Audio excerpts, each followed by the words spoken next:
Welcome to another episode of The Horror. This week we're going to be talking about The Deadly Spawn. Just want to go ahead and give out a shout out to my YouTube buddy, Midnight Screamfest, for sharing a video where he had a poster of this excellent 1983 monster sci-fi horror picture. Wow, check that out, the back of the box. You can see how easily I became intrigued by the poster, which is essentially this picture right here with some, actually, maybe more like the illustration of the poster, but it was really excellent. And I became intrigued with it and just had to watch it. As many of y'all know, my favorite film is Tremors, and this gave me a very strong Tremors vibes, like maybe Tremors had been influenced by this film, and I actually believe it was, along with Aliens and many other monster movies that came after. Wow, this film is really, really good. How, having been released in 1983, it never crossed my radar, I have no idea, because this is right up my alley.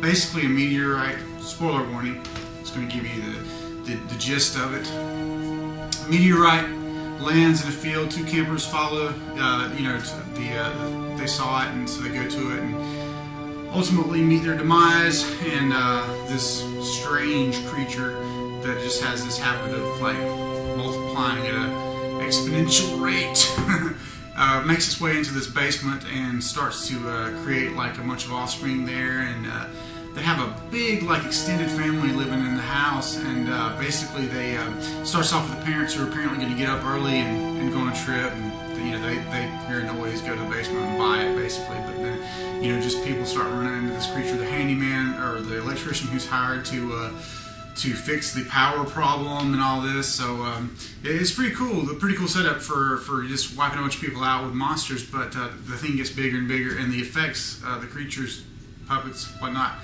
amazing. Really, really, really good.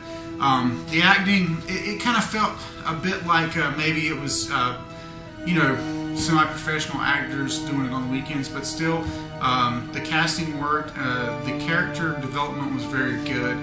The older brother was like sort of a biochemist scientist type. The younger brother was really into monster movies, and each of these people reacted differently when they discovered that they were really under siege by this alien creature. One guy wants to dissect it and study it. The younger brother is like, whoa, it's my role, as the hero in the monster movie to defend us from this, alien invasion. So very, very cool, very neat character development. It was shot like a film from the era, so it wasn't the greatest cinematography I've ever seen. But again, the story and character development and the creature effects really, really made up for a lot in that regard.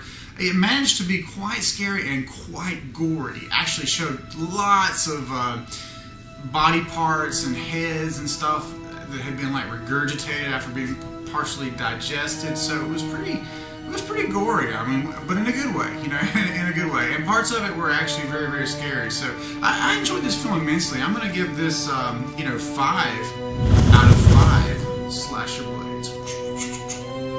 So check that out for sure, man. You guys, I'll tell you what, can't say enough good stuff about this one. Very, very cool movie. Thanks for watching.